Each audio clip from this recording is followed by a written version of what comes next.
Mesdames, Messieurs, bonjour et bienvenue. Vous êtes sur Ziana TV, la chaîne au cœur des diasporas. C'est un samedi live que nous vous proposons puisque maintenant nous allons aborder la question du tourisme au Congo. Mon invité n'est autre que M. Guillaume Kouka, qui est le promoteur de Visiter le Congo. Guillaume Kouka, bonjour. Bonjour, c'est Amakoso. Merci Guillaume Kouka d'avoir accepté notre invitation. Avec vous, on va revenir sur ce qui s'est passé en 2017. Rappelez-vous donc, mesdames, messieurs, que cette année-là, le Congo avait organisé des assises du tourisme afin de pouvoir, bien sûr, booster le PIB du Congo, puisque parmi les axes retenus, on disait que le tourisme devait contribuer à hauteur de 10% au PIB du Congo. Or, aujourd'hui, Guillaume Kouka, la deadline, c'était 2021. Nous sommes quasiment en 2020. Juste là, on n'a rien vu. Qu'est-ce qui s'est passé? Est-ce que vous pouvez revenir rapidement sur ce moment-là, ce qui a été décidé et pourquoi aujourd'hui, on n'est pas encore, on n'a même pas amorcé en fait une partie des décisions qui avaient été prises en 2017. Déjà, on est parti du constat à partir de la crise de 2014. En fait, le Congo, la crise pétrolière. Hein. Oui, la crise pétrolière qui s'est transformée en crise financière et économique. Tout à fait. Donc en fait, il y a une réalité qui date en fait de beaucoup plus longtemps que ça, parce que quand on parle de diversification de l'économie, c'est vieux comme le Congo. Hein. Moi, j'étais petit encore, issu de ma génération. Je me rappelle d'un artiste congolais qui s'appelait Mangungu Clé. Et à l'époque, il chantait déjà qu'il fallait préparer l'après-pétrole. Sauf que malheureusement, nous ne l'avons pas fait, pas suffisamment. Et ce qui fait qu'aujourd'hui, avec les chutes drastiques du cours du pétrole, on s'est rendu compte en fait, que notre économie en fait, n'était assise que sur un seul pilier, c'était l'exploitation pétrolière, l'exploration, enfin, voilà, la vente de pétrole, en fait, oui. Qui représentait pendant les bonnes périodes jusqu'à 60% en fait, des recettes de l'État. Voilà, c'est comme une entreprise qui a un seul grand client. Voilà. Un seul grand client, un seul donneur d'ordre. Le jour où le client le lâche, eh ben, c'est sûr qu'il a toute la chance de pouvoir mettre la clé sous la porte. Voilà. Donc, on est parti du constat qu'il fallait diversifier l'économie. Donc, le gouvernement, en 2018, a mis en place ce qu'on appelle le PND, le Programme national de développement. Et parmi les axes qui avaient été choisis pour apporter des ressources supplémentaires à l'État, en dehors de ce que rapportait le pétrole, il y avait le tourisme. Et dans la perspective justement de cet objectif-là, le gouvernement avait organisé les assises du tourisme en 2017. Donc l'objectif était effectivement de booster le secteur touristique, étant entendu qu'effectivement le potentiel touristique, donc moi je n'en parle même plus, pour moi c'est des choses que je disais encore il y a 2 ans, 3 ans, mais aujourd'hui il est de notoriété publique. Tout le monde sait aujourd'hui que le Congo a des atouts touristiques immenses. Donc la question c'était de savoir comment est-ce qu'on passait en fait de la théorie à la pratique et comment est-ce qu'en fait comment dirais-je, on arrivait en fait à marquer le but, quoi. Hein. On est devant, c'est un penalty, on est devant le gardien, il faut tirer, il faut faire entrer le but. Donc, malheureusement, on a du mal en fait à tirer sur le ballon. D'accord. Voilà. Alors, ce qui était prévu, c'est en 2021 en fait. Oui, en fait, en 2021, les objectifs, en tout cas, qui avaient été clairement énoncés par les autorités de l'époque, c'était de faire du tourisme la deuxième source de revenus de l'État congolais. Donc, il fallait rapporter près de 10% du PIB. Pour faire simple, si les recettes de l'État en une année, c'est 1 million, le tourisme devait rapporter 100 000. Voilà, c'était ça l'objectif qui était fixé. Donc, malheureusement, triste est de constater que les choses n'ont pas beaucoup évolué. Au contraire, la fréquentation du Congo, elle a baissé, parce qu'il suffit seulement de regarder aujourd'hui les chiffres de l'AERCO. L'AERCO, en fait, c'est cette entreprise privée qui gère, dans le cadre d'un partenariat public-privé, les aéroports du Congo. Et en 2014-2015, on avait dépassé la barre de 2 millions de voyageurs. Et depuis 2014, on ne publie pas les chiffres. Mais on sait que cette entreprise traverse une passe difficile parce que les fréquentations, elles ont baissé. Voilà, ils ont été même obligés, il y a quelque temps, d'aller voir le gouvernement congolais pour leur demander une aide financière parce que les comptes étaient au rouge, parce que la fréquentation au Congo, elle a baissé. Donc il est clair qu'aujourd'hui, nous sommes très très très loin des objectifs qui étaient fixés aux assises du tourisme. Alors, nous sommes quasiment en 2020, Guillaume Coca. Il faut dire aussi que pour appuyer ces objectifs, il fallait faire du Congo un hub, notamment au niveau de l'Afrique centrale, avec une compagnie qui est Eker. Et on sait aujourd'hui que cette compagnie n'existe plus. Oui. Est-ce que cela contribue en fait à cette décadence malgré les objectifs affichés au départ? Alors, moi sur cette question d'Eker, j'ai une réponse très simple en fait. En fait, Eker ne devait être qu'un outil au service d'un objectif, qui est la fréquentation. Voilà. C'est comme aujourd'hui, un tracteur est au service de l'activité qui est l'agriculture. Ça ne sert à rien d'avoir un tracteur si vous n'avez pas de terrain, si vous ne labourez pas.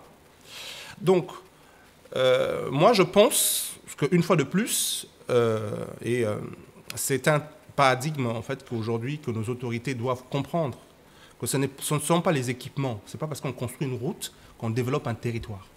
La route doit s'inscrire dans une stratégie globale et doit être un outil qui est mis au service de la stratégie. Si aujourd'hui vous avez une route et que derrière cette route, il n'y a pas d'activité agricole, il n'y a pas de marchandises qui sont évacuées par la route, vous aurez fait un investissement à pure perte.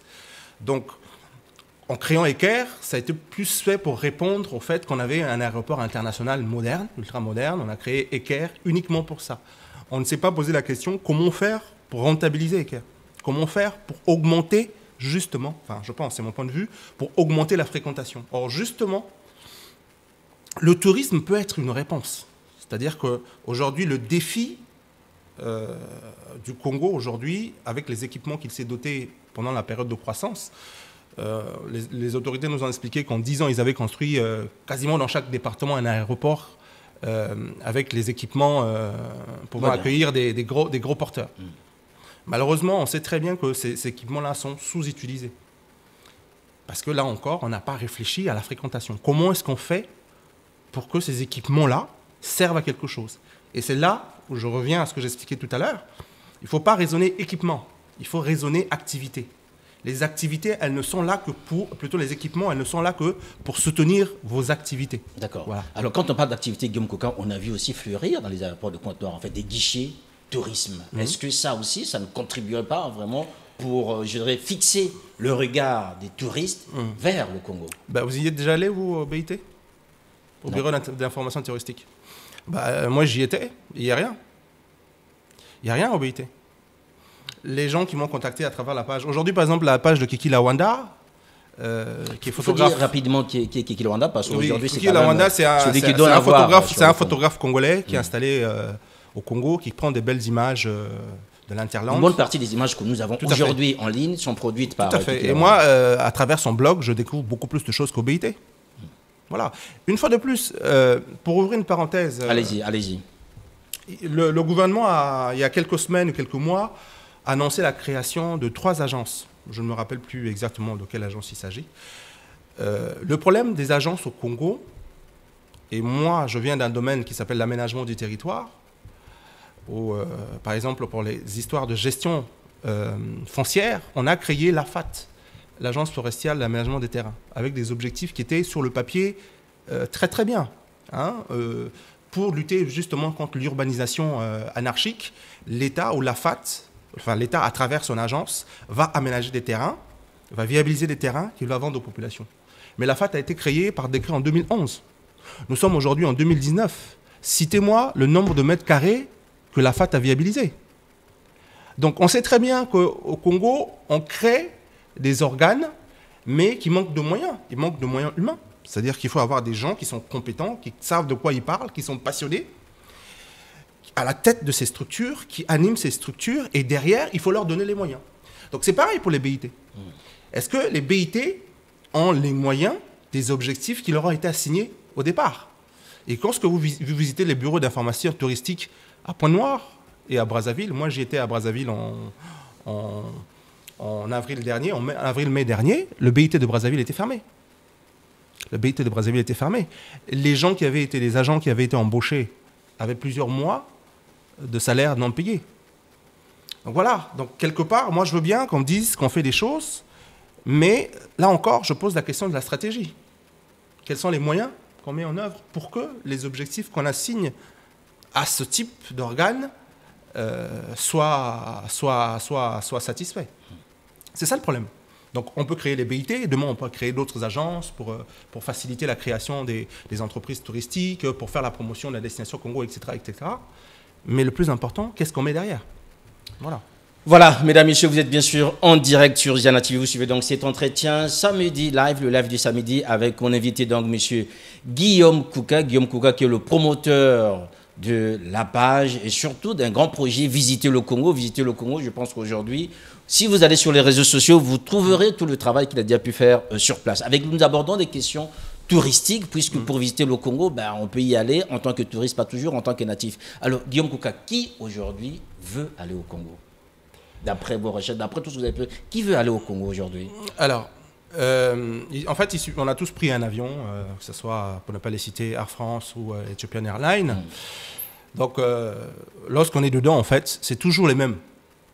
Donc, vous avez une grande majorité de Congolais, soit de la diaspora, qui sont ici et qui vont en visite au pays, ou qui étaient ici et qui se sont installés là-bas. Ils se sont installés là-bas seuls et ils ont laissé la famille, donc ils viennent de temps en temps. Ben, vous avez les personnels des représentations diplomatiques, le personnel des entreprises, des multinationales qui sont installées au Congo. Tout le monde les connaît. Donc ça, c'est la deuxième catégorie. La troisième catégorie, ben, c'est les business. Les gens qui viennent faire du business au Congo, qui viennent signer des contrats, qui viennent participer à des colloques, à des congrès, etc., etc. Et puis la dernière catégorie qui est minoritaire, ce sont des gens qui viennent pour des raisons de loisirs, qui viennent au Congo. C'est ce qu'on appelle les touristes de loisirs. C'est ce qu'on appelle les touristes de loisirs. Si vous voulez, en fait, ce que je viens de citer, en fait, à part peut-être les travailleurs. Les travailleurs, eux, bon, quand vous travaillez dans un pays, on ne vous considère pas comme un touriste. D'accord. Mais la diaspora... Et quand vous venez visiter les parents aussi, vous n'êtes voilà, pas un touriste? Non, quand vous venez visiter les parents, vous êtes ce qu'on appelle un touriste de filiation. D'accord. Parce qu'en fait, l'OMT explique que pour être considéré comme un touriste, il faut aller dans un autre cadre que votre cadre habituel d'habitat et y passer au moins une nuit. Donc ça veut dire, moi qui habite à Paris, si je vais par exemple dans une localité comme Nancy et que je passe plus d'une nuit, je suis considéré comme un touriste. Okay. Voilà. Donc moi, j'ai beau être congolais, je suis fier de l'être. Quand je vais passer 2 semaines, quand je vais passer un mois au Congo, je suis un touriste. Je suis un touriste de filiation parce que ce n'est pas mon cadre habituel d'habitat. Okay. Voilà.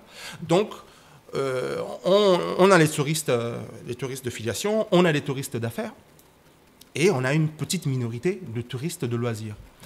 Et en fait, c'est ce qui est le plus grave, parce qu'en fait, quand on va regarder les statistiques aujourd'hui en termes de répartition de touristes dans le monde, le segment loisirs constitue plus de 50% du nombre de touristes dans le monde.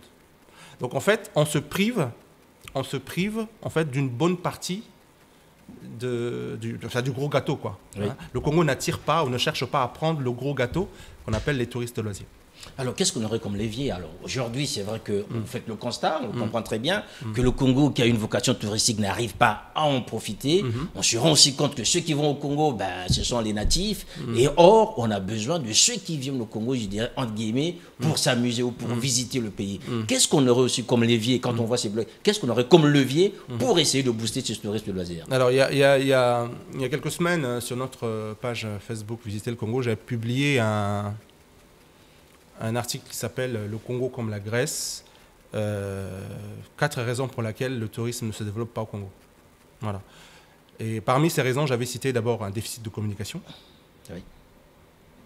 C'est-à-dire que la deuxième raison, c'était le coût du billet.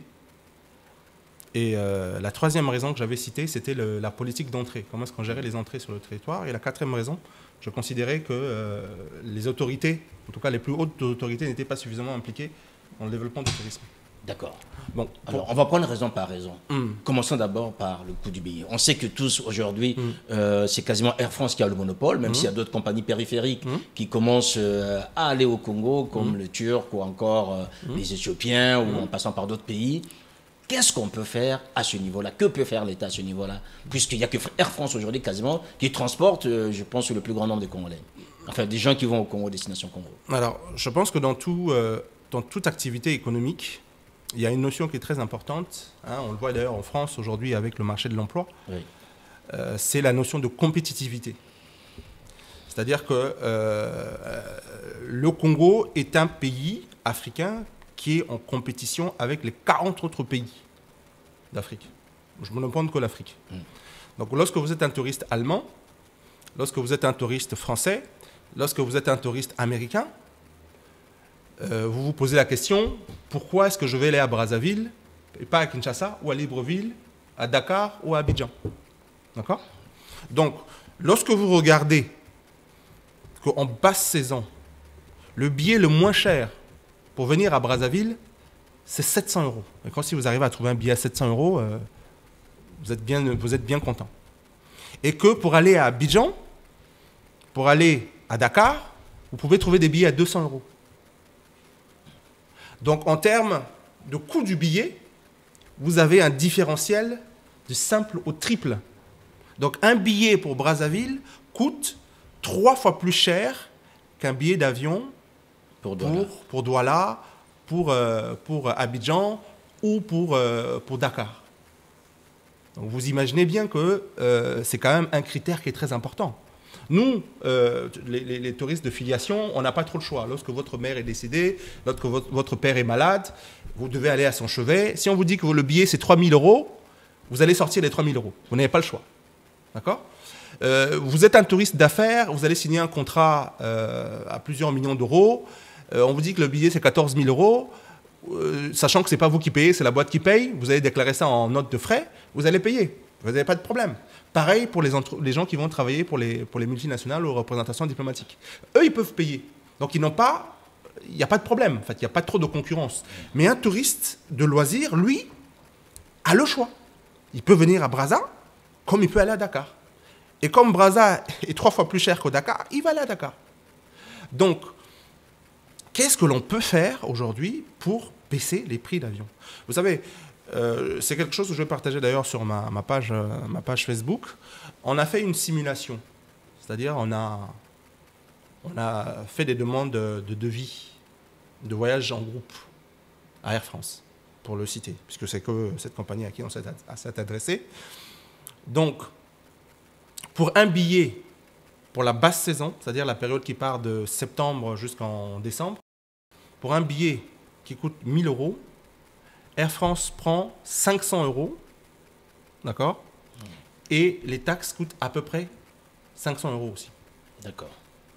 Pour un billet pendant la haute saison, donc la période entre juin, juillet, août, les taxes restent à 500, alors que Air France prend 900 €. Donc la marge est plus importante. Voilà, la marge est plus importante. Bon, alors... Les taxes ne bougent pas, mais c'est la compagnie, en fait, qui joue sur sa marge. Voilà. Okay. Donc, quand vous discutez avec la compagnie vous dit que moi, en fonction de la fréquentation de la destination, je suis obligé de lisser. C'est-à-dire qu'il y a des périodes où mes avions ne sont pas remplis, je perds de l'argent. Donc, je suis obligé de rattraper cet argent-là en mettant des billets beaucoup plus chers quand j'ai de la demande. Donc, quand j'ai de la demande, c'est la période estivale. Bon. Ça s'appelle le yield management. Il y a beaucoup de compagnies, il y a beaucoup de... que ce soit la SNCF, que ce soit les hôteliers qui utilisent ce système-là. D'accord. Bon. Donc, mais on se pose quand même la question, pourquoi est-ce que à Douala, c'est 400 € et nous, 800 €? Je rappelle, vous avez publié, Guillaume Coca, je pense, il y a quelques temps, sur votre page, aussi un comparatif des deux billets. Oui. Même date, même période, même mois. Tout à fait. Et on avait un différentiel de 50%. C'est ça. C'est ça. Donc, il a dit, et les gens, les compagnies nous expliquent qu'il n'y a pas assez de fréquentation au Congo. Donc, ils sont obligés de faire comme ça. Bon, que ça soit vrai ou pas vrai. Mais on reviendra tout à l'heure sur les propositions que nous faisons. Donc, il y a ce problème de billets. Si on n'est pas compétitif, on ne pourra pas attirer du monde. Malgré les slogans, malgré les agents, tout ce qu'on peut créer. Tout à fait. C'est d'autant plus important. C'est d'autant plus important parce qu'on peut toujours me sortir l'histoire de Apple avec Samsung. Oui. Voilà, on dira un téléphone Apple coûte beaucoup plus cher qu'un téléphone Samsung. N'empêche que Apple a une image de marque. Oui. Apple a... Enfin, et pourtant, c'est Samsung qui fabrique des composants Apple. Tout à fait. Ils ont une image de marque, oui. ils sont sur une catégorie bien spécifique de luxe, etc., etc. Ils peuvent se le permettre. Mais nous, on est une destination de pauvres parce qu'on a des équipements qui ne sont pas géniaux. Quand je dis ça, je n'insiste pas mon pays, c'est une réalité. Nos équipements ne sont pas terribles par rapport à d'autres pays. Donc, qu'est-ce qui justifie qu'on soit 3 fois plus cher que les autres ? Est-ce que les autorités congolaises peuvent peser, notamment dans le prix du billet, à destination du Congo s'il y a une vraie stratégie pour booster le tourisme. Ah oui, c'est pour ça que tout à l'heure je vous disais, et ça c'est une question qu'il faut poser de manière globale.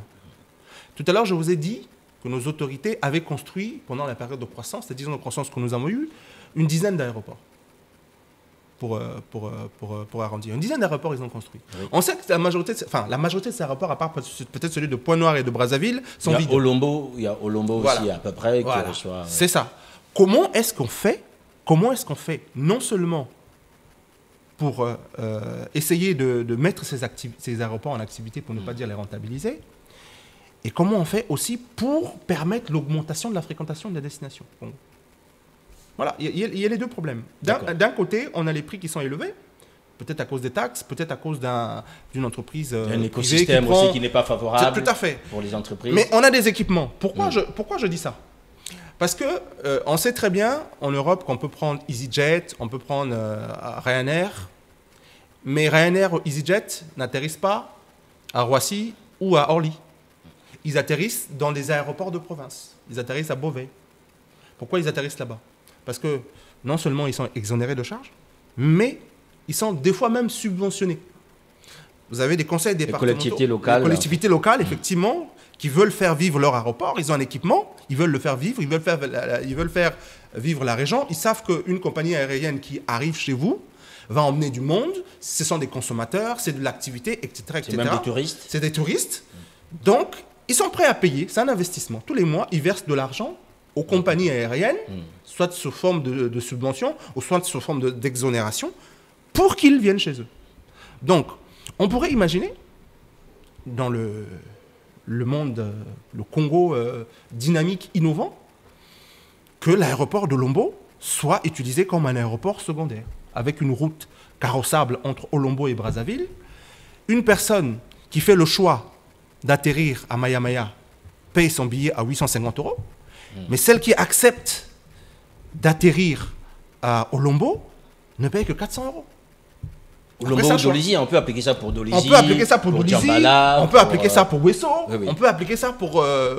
C'est pour ça que je parle qu'il faut une vraie stratégie, il faut un vrai débat. On pourrait effectivement utiliser les équipements de l'intérieur du pays, avoir une politique avec des... Regardez par exemple Dubaï.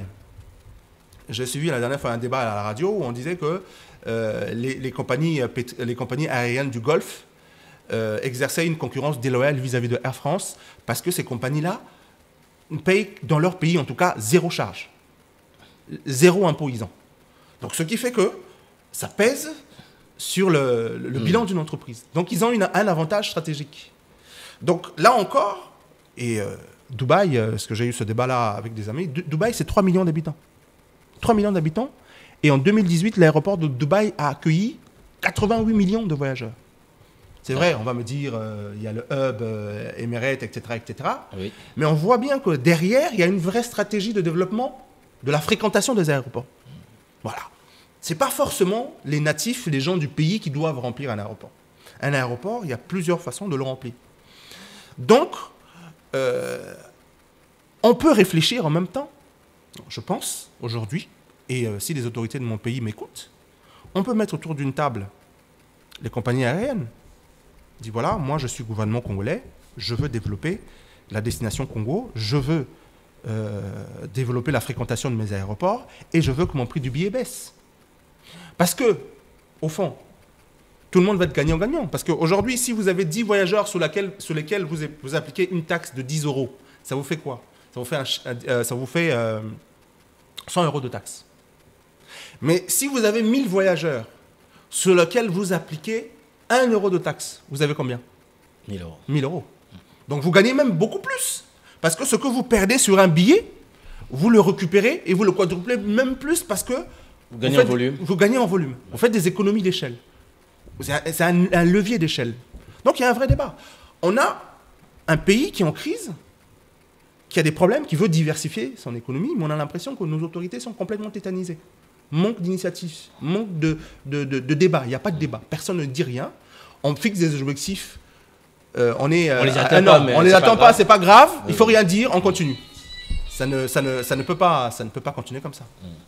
Voilà, ça ne peut pas continuer comme ça. Alors, Guillaume Correa, est-ce qu'en même temps, vous voulez dire que demain, il faudrait peut-être qu'il y ait aussi des Congolais qui se lancent dans l'aviation? Si on veut développer, notamment au niveau de ces aéroports à l'intérieur, il faut peut-être qu'il y ait des hommes et des femmes qui puissent aussi intégrer ce secteur. Mais moi, je ne crois pas du tout. Enfin, c'est difficile.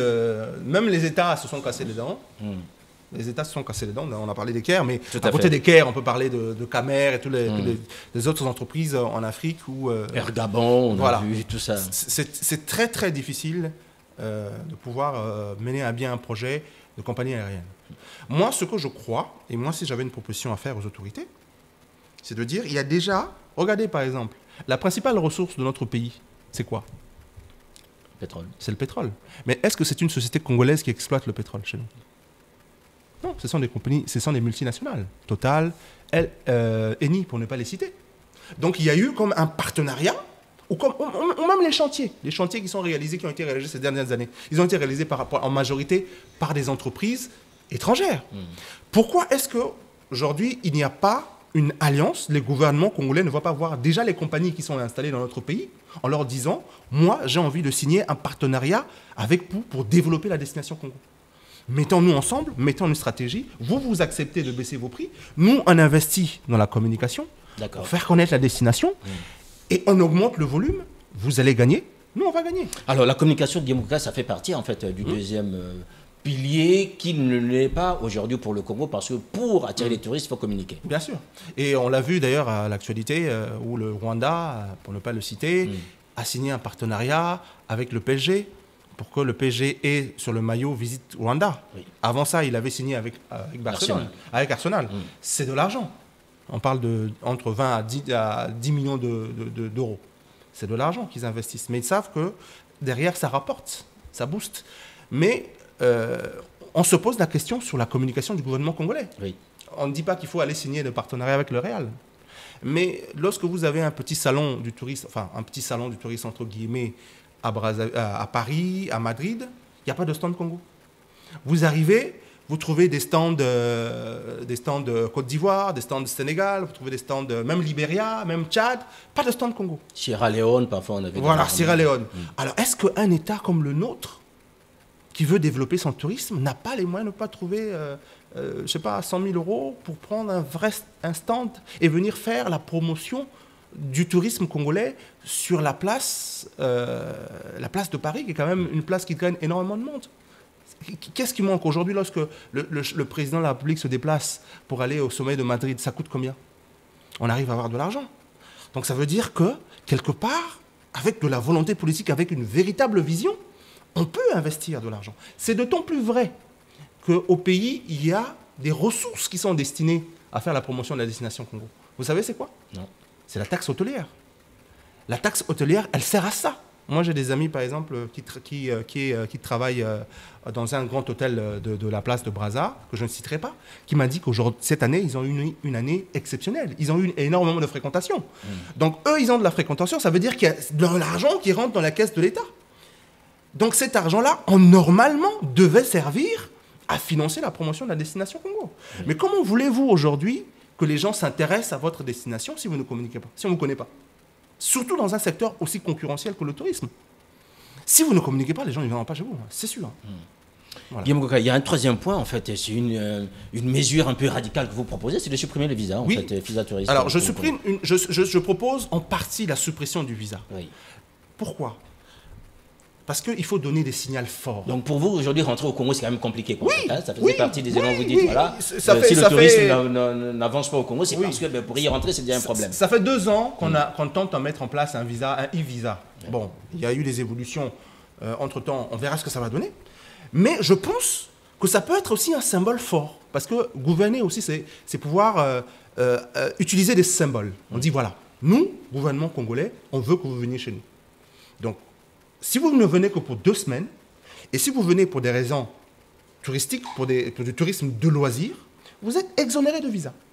Il y a des pays comme le Maroc, il y a des pays comme Maurice, pour attirer une catégorie de clientèle, qui est la clientèle chinoise, l'ont fait. Ils ont dit, on veut attirer les Chinois, voilà, Venez chez nous sans visa. Venez chez nous sans visa. Ça peut être une mesure expérimentale. On n'est pas obligé de faire ça tout le temps. On peut le dire, voilà, pendant une année. On dit, voilà, 2019, c'est l'année du tourisme. Oui. Et pendant une année, si vous venez au Congo pour des raisons touristiques, des tourismes de loisirs, vous ne payez pas de visa. Mais comme c'était prévu 2021, c'était la deadline par rapport aux objectifs fixés lors des assises de 2017, est-ce qu'on ne peut pas aujourd'hui... Mais c'est pour ça que nous, on a ce débat. 2021 peut être l'année du tourisme au Congo. Peut-être. Oui. Mais c'est pour ça que nous, on a ce débat. Parce que nous, notre objectif, c'est de pouvoir nous projeter. C'est pouvoir nous projeter. Moi, ça fait bientôt 3 ou 4 ans que je travaille sur ce sujet, qui me passionne. Moi, je suis convaincu que le Congo peut sortir de la crise économique grâce au tourisme. Je suis convaincu. Il suffit de regarder les chiffres. Le Rwanda, en 2019, le tourisme leur a rapporté 400 millions de dollars. Les 400 millions de dollars, c'est ce que le FMI nous prête en 3 ans. Donc, grâce au tourisme, on peut avoir en une année les ressources qu'on va chercher au FMI. On a un potentiel immense. La biodiversité. Le président de la République était à la COP25. À la COP25, il a parlé des tourbières. Mais on n'imagine pas ce que ça peut être comme argument touristique. On a les sites de Luango, on a des patrimoines culturels comme la rumba, etc., etc. On a énormément de choses à faire valoir. Mais si on ne prend pas de mesures fortes, c'est comme dans tout pays. Quand il y a eu la crise financière de 2008 en Europe et aux États-Unis, le président Barack Obama a pris des mesures très fortes, des mesures qui pouvaient sembler contre nature pour un pays libéral. Ils ont quand même nationalisé des entreprises comme Ford et General Motors pour un pays libéral, mais parce qu'il fallait prendre des mesures fortes. Nous traversons une période de crise. On a l'impression que nos autorités sont totalement tétanisées. Elles ne bougent pas, elles attendent le FMI, elles attendent je ne sais quelle solution. On a les moyens de sortir de la crise. Les pays comme l'Islande, les pays comme le Portugal, les pays comme la Grèce sont sortis de la crise économique qu'ils ont traversée depuis 2008 grâce au tourisme, parce qu'ils ont boosté le tourisme. Et il suffit de mettre un certain nombre de mesures en place pour que les choses décollent. Il ne faut pas grand-chose pour cela. Regardez par exemple, on a un champion du monde NBA, M. Serge Ibaka, qui a un compte Twitter où il a plusieurs millions de followers. Ce monsieur-là vient au Congo. Aucune action de promotion n'est organisée pour faire connaître un site touristique congolais. Enfin, il est allé voir le président. Oui, il est allé voir le président. Tant mieux pour lui. Mais je veux dire, une fois qu'il a vu le président, qu'est-ce que ça fait avancer le tourisme ? Est-ce que ça a fait avancer le pays? Alors qu'on aurait pu utiliser son image. Je vous donne un exemple. Il y a un site en Islande. Ce site-là n'était absolument pas connu, avait une fréquentation touristique normale. Il a fallu que Justin Bieber, il joue un clip, Justin Bieber, la star canadienne, il joue un clip qui a été visionné par des millions et des millions de personnes à travers le monde pour que la fréquentation touristique sur ce site-là explose. À tel point que pour préserver la biodiversité, ils ont été obligés de fermer une partie du site. Juste un clip. Juste un clip. Une star qui va faire un clip sur un territoire et le tourisme explose. Donc nous, on a quand même la possibilité d'avoir des gens qui ont une visibilité internationale comme les Serge Ibaka, comme les Alain Mambankou et bien d'autres. On a la possibilité d'avoir des gens comme les sapeurs, comme le Bachelor, qui est invité au... Comme les Norba de Paris. Comme les Norba de Paris, tout à fait. Pourquoi n'utilise-t-on pas ces gens-là pour promouvoir la destination? Est-ce que pour faire ça, il faut beaucoup de millions? Est-ce que pour faire ça, il faut beaucoup de lois? Il faut beaucoup de complications? Non. Pourquoi est-ce qu'on ne communique pas? Regardez par exemple aujourd'hui les images de Kiki Lawanda. Pourquoi un jeune comme ça est obligé de financer ses voyages tout seul? Pourquoi? Est-ce qu'un État comme le Congo ne peut pas avoir ne fût-ce que 500 000 francs ou 1 million de francs CFA pour donner à ce jeune-là, pour qu'il puisse faire les images qu'il fait? Il y a des sites touristiques, des chutes, que je suis sûr que même les autorités elles-mêmes ne connaissaient pas, que Kiki Lawanda est en train de leur faire découvrir. Donc, en réalité, quand on examine tout ça, on se dit, ben, c'est encore un slogan creux. Les autorités nous disent qu'ils veulent développer le tourisme, mais en réalité, rien n'est fait pour. Est-ce qu'il faut finalement, on va terminer cet entretien, Guillaume Koka, est-ce qu'il faut finalement que les privés comme vous puisse impliquer et forcer la main, quasiment tordre la main du gouvernement pour qu'on avance dans ce dossier. Moi, j'y ai cru pendant longtemps à cette démarche. Vous n'y croyez plus? Je n'y crois plus. Oh, ben, enfin, Guillaume Kouka, oui, je n'y crois plus. Oui, mais parce que, vous savez, on ne triche pas avec la technique. Moi, je suis un technicien, je suis ingénieur, on ne triche pas avec la technique. Il y a des choses, vous ne pouvez pas tricher. Chacun a sa place, chacun a son rôle. Aujourd'hui, personne ne peut imaginer que ce qui se fait actuellement au Rwanda aurait été possible avec des privés. Ce qui se passe au Rwanda, c'est le président de la République de ce pays qui est lui-même à la manœuvre. Parce que c'est un dossier qui le tient à cœur. C'est lui-même qui négocie. On le voit un peu partout. Bien sûr. Donc, à un moment donné, moi, privé, société civile, avec toute la bonne volonté du monde, je ne peux rien faire. On a parlé de quoi? On a parlé de la baisse des tarifs de billets. Vous pensez que moi, je peux aller voir Air France pour négocier avec eux? On a parlé des visas. Vous pensez que moi, j'ai la possibilité de prendre une décision comme ça, à dire, voilà, il n'y a plus de visa? Non. Il faut que l'État prenne sa charge, prenne son rôle, qui dise, voilà, moi, je veux développer un secteur économique, je prends les décisions qui s'imposent. Il y a des décisions qui ne peuvent être prises que par l'État. Aucun privé, aucun membre de la société civile ne peut les prendre à la place. Donc, nous, je lance un appel à nos autorités, au Premier ministre, à la ministre, en disant, écoutez, on a quand même la chance d'avoir le pays qu'on a, avec les atouts qu'on a. Et on perd du temps. Ouais. Je dis, il faut faire des choses. Et moi, j'en appelle à la communauté nationale ou la communauté internationale en disant, écoutez, le Congo a tous les moyens, a tous les outils, tous les leviers pour sortir de la crise. Mais en fait, non, ils ne veulent pas. Donc on veut rester dans la crise. Moi, c'est la conclusion que j'en tire. Voilà. Est-ce qu'on doit rester à cette conclusion quand même? Non, on ne reste pas. Oui. Puisqu'on est à la fin, on ne reste pas. Là, Guillaume. Bien sûr. Moi, je ne perds pas espoir. D'accord. Je ne perds pas espoir. Pourquoi? Parce que moi, j'étais là, j'étais conscient en 1994. Il y a quelqu'un chez nous, je ne citerai pas son nom, qui avait dit que drogue plus sida égale à Rwanda. D'accord? Quand on voit le drame qu'ils ont vécu, en 1994, si on avait dit à n'importe qui que 20 ans plus tard, ou 25 ans plus tard, que le Rwanda serait devenu une destination de référence en Afrique, personne n'aurait cru. Mais le travail qu'ils ont réalisé, ils l'ont fait en 25 ans. C'est allé extrêmement vite, avec des atouts moindres que les nôtres. Donc je pense qu'avec une vraie volonté politique, avec un minimum de moyens, on peut réaliser en moins de temps beaucoup plus de choses que le Rwanda. Et c'est pour ça que je garde espoir. C'est pour ça que nous, on continue à travailler, même si on ne nous écoute pas. Kiki est là, il prend ses photos, on continue à travailler. Et on est sûr qu'un jour, les gens finiront par comprendre. Alors, une dernière question, Guillaume Kouka. Au niveau du bassin du Congo, comment ça se passe, ces questions touristiques? Oui. Quel est le pays aujourd'hui qui en tire un peu plus par rapport au niveau du bassin du Congo? J'ai envie de dire que c'est toujours celui qui se sent un peu économiquement, parce qu'ils ont des gens qui savent ce que c'est l'économie. C'est le Cameroun. D'accord. Le Cameroun a à peu près 1 million de visiteurs par an et à peu près 1 milliard de recettes par an. Ça, ce sont les chiffres de l'AMT de 2016-2017. Okay. Donc c'est le Cameroun. Mais en fait, les autres pays qui ont toujours vécu grâce à la rente pétrolière, hormis la RDC qui a une situation un peu plus compliquée, en fait... personne ne tire profit. Non. Parce que bon, pour développer le tourisme, il faut travailler. Le pétrole, on ne travaille pas, on reste assis, l'argent tombe. Enfin, quand il y en a. Oui. Mais par contre, pour développer une activité comme le tourisme, il faut travailler. Voilà, il faut travailler. Il faut prendre des initiatives. Il faut être courageux. Et si vous ne faites pas preuve d'innovation comme le fait le Rwandais aujourd'hui, moi je ne suis pas un fervent supporter du président rwandais, mais force est de constater qu'aujourd'hui, tout le monde ne parle que d'eux. Comme disait le président Trump, peu importe la façon dont on parle de vous, mais on parle de vous. Voilà.